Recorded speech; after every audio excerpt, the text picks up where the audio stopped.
The Washington Post report is indicative of how complicated and how fraught this thing is. But I think the thing that the Washington Post report is most indicative of, most illustrative of, is that people are still terrified of Daniel Snyder.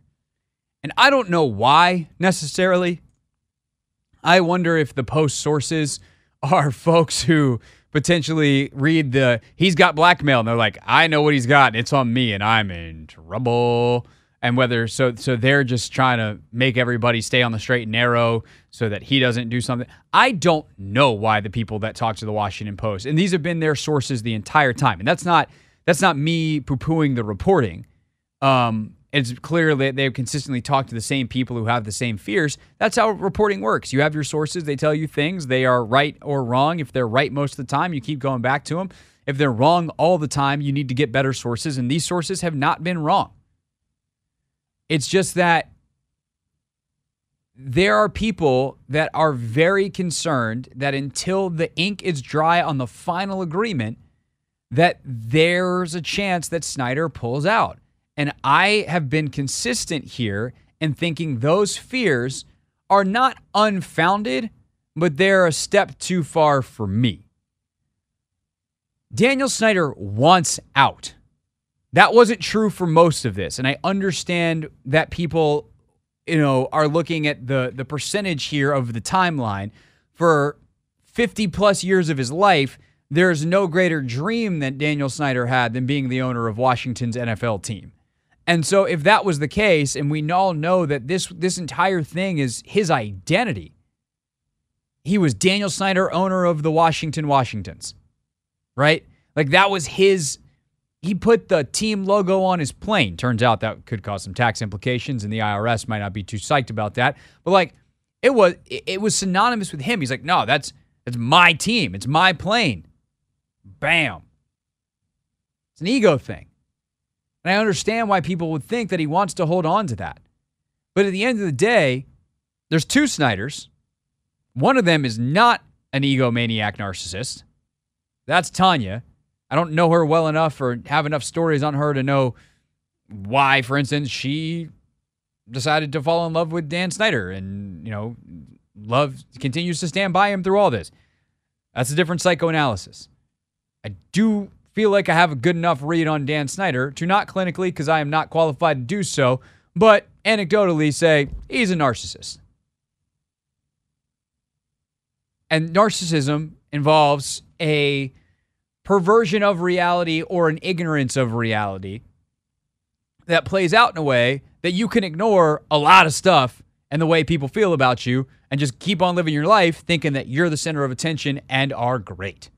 That you get to throw parties on your yacht and everybody loves you because you're awesome, not because, hey, it's a free party on this giant mega yacht. Well, yeah, we'll come to your party, Dan. We'll drink all your alcohol and, who knows what else happened on those yachts. That's actually part of the reason I think some owners might be scared of Dan Snyder. They might have went to a Snyder yacht party or two, and who knows what happens on Dan Snyder's yacht. We don't. But based off some of the stories of other things, other trips that were taken, certainly some unsavory allegations. So when Tanya takes over the club and she gets booed on the big screen when she's supposed to be being honored for the work that she's done for breast cancer awareness, that's the end. Snip, snip, chop, chop. That is the end. They are Audi 3000. As in, they are thousands, it's not 3,000 miles from here to London, but they are 1,000 miles away in London, starting life over when they're not on the yacht, which is even farther away. They have punted. They called on Tressway one final time and said, kick us to the moon. They want out. And I think the people who fear whatever complications may legitimately remain, the people that fear that those things are going to derail the sale are still overreacting. In my opinion, my read on the situation, my reading of the tea leaves, which are the same tea leaves all the rest of you have, I don't have inside information here, but I do know that Dan wants out. And the NFL wants him out.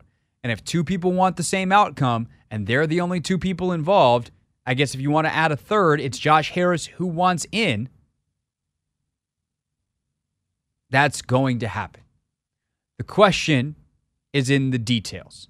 The devil here is in the details. We'll dive into those details, and thanks to the Washington Post and Mark Maskey and Nikki Javala's story.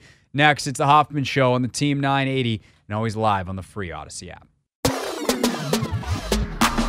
I want to dive into the details now, though, of the Washington Post story and where I think the back and forth is going. Disclaimer, I'm not a lawyer.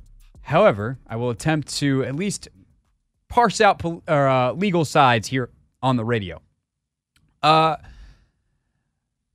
This is about indemnity, which I think there's also a bit of a confusion about what that even means. I'm gonna go dictionary definition here. Security or protection against a loss or other financial burden. Security or exemption from legal liability for one's actions. A sum of money paid as compensation, especially a sum exacted by a victor in a war, as one condition of peace.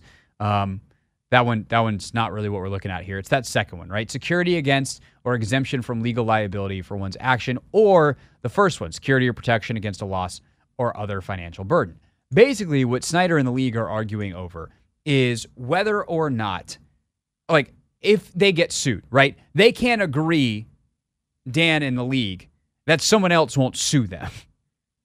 They can't be like, hey, Lisa Banks, you can't sue us. We agreed. That's not how that works. The question is, if Lisa Banks were to sue on behalf of her clients, for instance, as an example here, or someone else on behalf of another former employee, they sue, let's say, Dan Snyder, independent human being Dan Snyder, who is now no longer an NFL owner. Would the NFL help in the legal defense or provide legal defense in the same way they would if he was an NFL owner? Because the actions here is being sued for are from when he was an NFL owner. The league obviously does not want to do that. Obviously, Snyder wants to do that.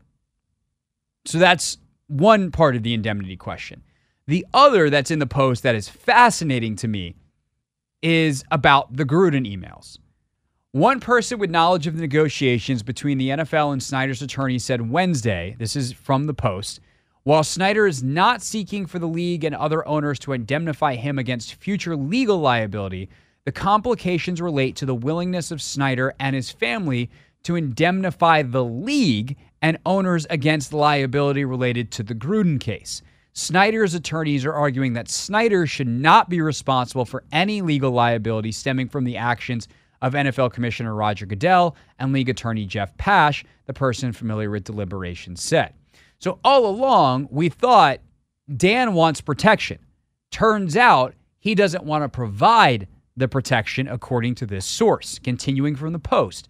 According to that person, part of the complication relates to Snyder's sister Michelle being unwilling to agree to indemnification of other owners from legal liability in the Gruden case. Michelle Snyder is a part owner of the Commanders, and all limited partners must agree to the provisions in the sale agreement.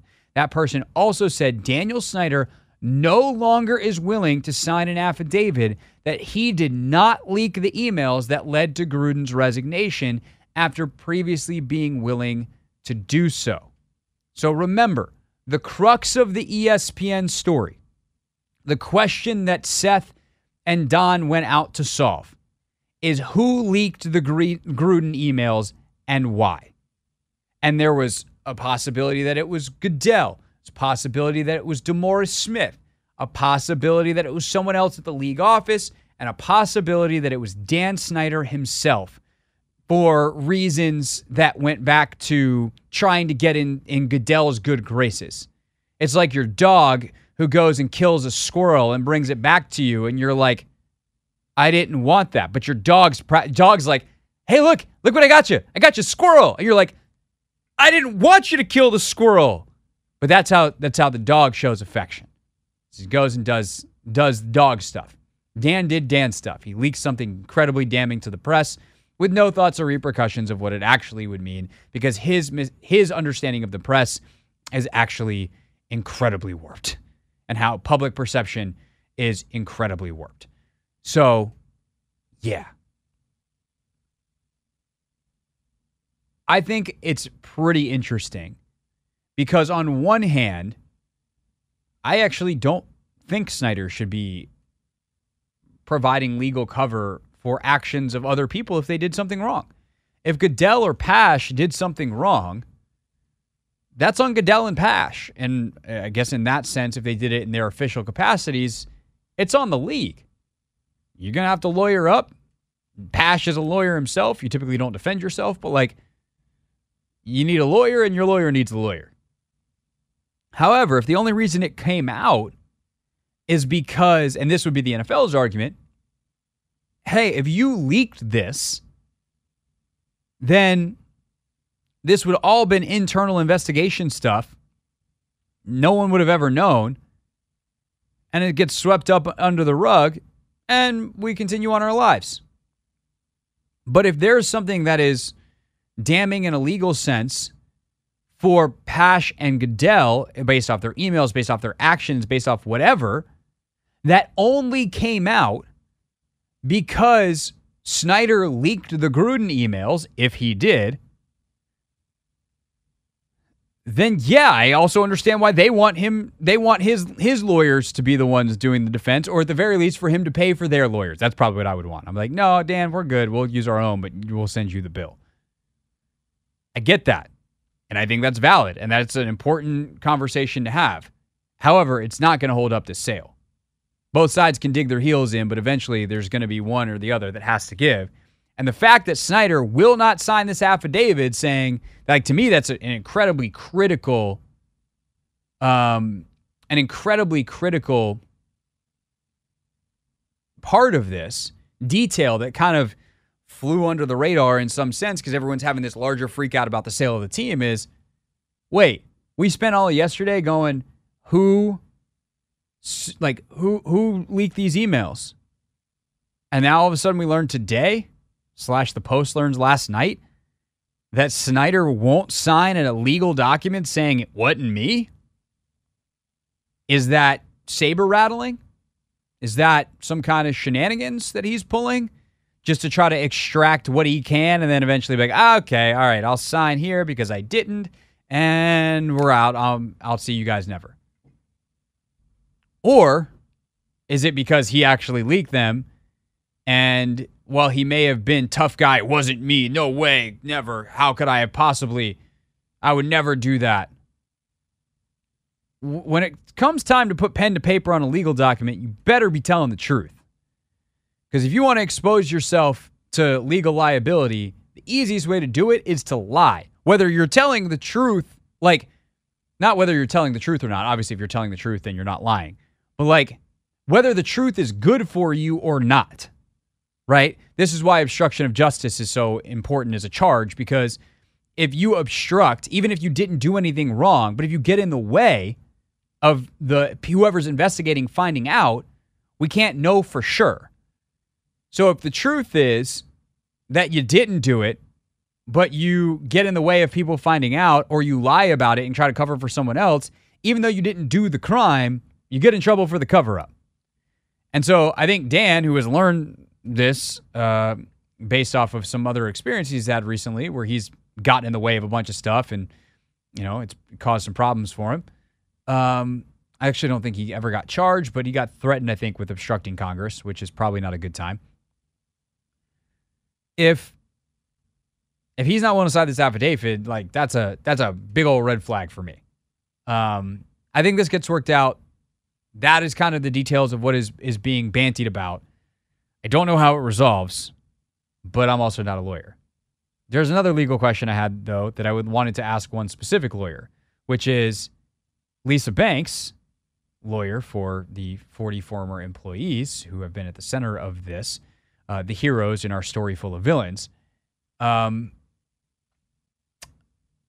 you sue the NFL based off the fact that your clients agreed to be a part of an investigation on the grounds that the results would come out, and then the results never came out. And now that we know how that went down, is that back on the table? Well, good news is Lisa Banks is going to join us and answer next. This is The Hoffman Show on the Team 980 and the Odyssey app.